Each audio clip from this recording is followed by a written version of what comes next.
قوم يا ابني. انا يا استاذ؟ لا مش انت اللي جنبك. الحمد لله الحمد لله الحمد لله. انا يا استاذ؟ ايوه هيكون مين يعني؟ مفرد مصايب ايه؟ ملهاش مفرد يا استاذ. ازاي يعني؟ بتيجي كلها مرة واحدة.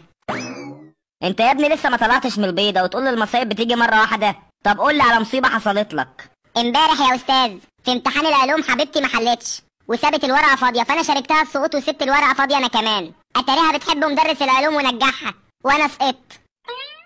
تستاهل. الا مفيش واحد فيكم من ساعه ما دخلت رفع ايده وسال سؤال. كلكم اغبياء. استاذ استاذ. ايه ده ما شاء الله؟ قوم يا ابني. الله حضرتك بتشتغل ايه؟ بهلوان يعني؟ لا ده هو شكله مهات يا محمد. لو انت وصلت الحتة دي في الفيديو يبقى انت اكيد بتحب المحتويات الكوميدية، علشان كده سيب لايك وكومنت وبحركة الاكسبلور عشان تشوف كل فيديوهاتنا، واعمل متابعة عشان لسه في فيديوهات كتير جاية.